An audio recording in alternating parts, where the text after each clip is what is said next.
ITIA clears ATP Pro suspension linked to same substance as Jannik Sinner Clostebol has once again thrust tennis into the global spotlight. After Jannik Sinner's high-profile case, where twin positive tests at Indian Wells ultimately led to a 3-month suspension following a WADA appeal, the same prohibited substance has re-emerged in a completely different context. This time, however, the outcome tells a very different story. Guatemala's Juan Sebastián Domínguez Collado has been cleared of wrongdoing by the International Tennis Integrity Agency, ITIA, which accepted his explanation of unintentional exposure under highly unusual circumstances. The ruling has sparked debate across the tennis world, particularly given the recent scrutiny surrounding Clostebol cases. The substance at the center. What is Clostebol? Clostebol is an anabolic steroid listed on the World Anti-Doping Agency's WADA prohibited list.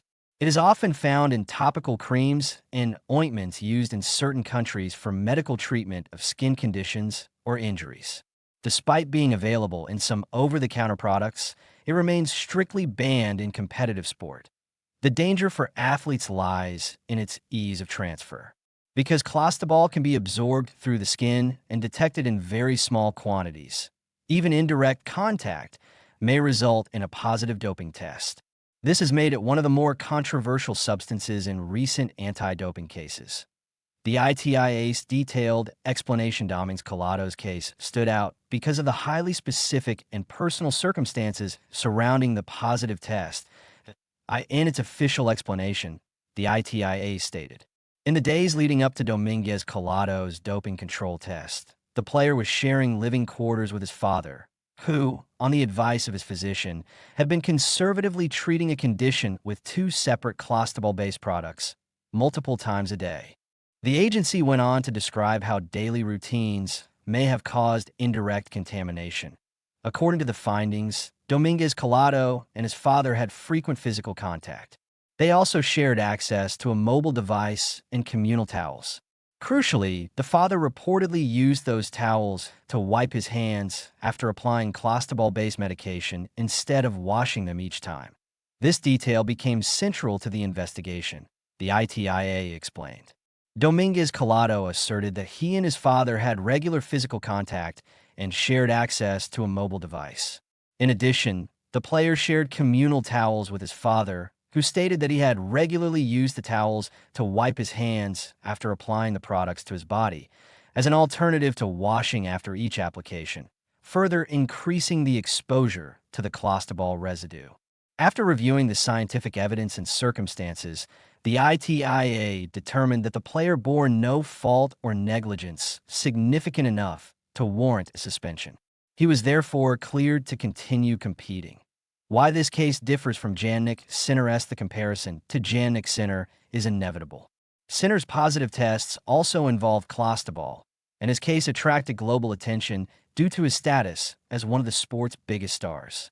Ultimately, after appeals and review processes, he received a 3-month ban.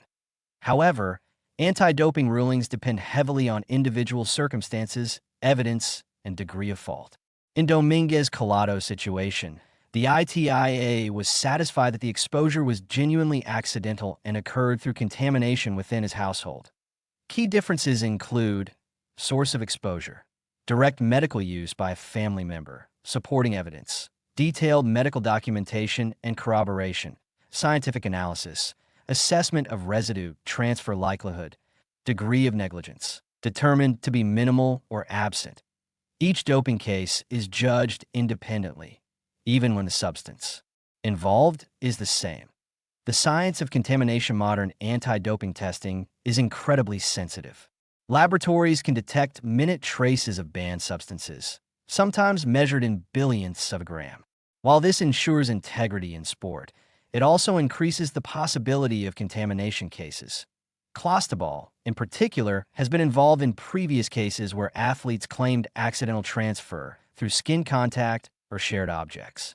Scientific experts analyze concentration levels found in samples, timing of exposure, medical documentation, plausibility of contamination pathways. Domínguez Collado's case, The ITIA appears to have accepted the scientific plausibility of secondary exposure through towels, skin contact, and shared surfaces. Impact on the ATP Tour, though, Domínguez Collado may not be among the biggest names on the ATP Tour.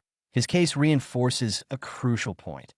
Athletes must be extremely cautious about their environment, not just their own medical treatments. The ruling may also reignite discussion about the fairness of strict liability rules, the consistency of sanctions across cases, the need for greater education about contamination risks for players, especially those traveling frequently or sharing accommodation.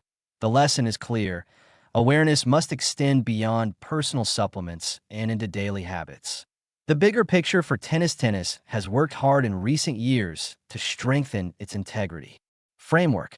The ITIA, established as an independent body, oversees anti-doping and anti-corruption matters with increased transparency. This decision demonstrates the agency's willingness to thoroughly investigate context rather than automatically impose sanctions. While strict liability remains the foundation of anti-doping policy, mitigating circumstances can, and do, matter at the same time. The contrast between this ruling and Sinner's suspension underscores how complex and nuanced these cases can be. A cautionary tale for Juan Sebastián Domínguez Collado. The outcome is a major relief. A doping suspension, even a short one, can derail careers, damage reputations, and impact sponsorships. Yet the case serves as a powerful reminder to athletes everywhere. Banned substances can enter the body in unexpected ways. From shared towels to skin contact, small daily habits can have significant consequences under anti-doping regulations. As Clostebol once again makes headlines, the tennis world is left grappling with the delicate balance between strict enforcement and fairness. In this instance, the benefit of the doubt went to the player, but the spotlight on anti-doping vigilance has never been brighter.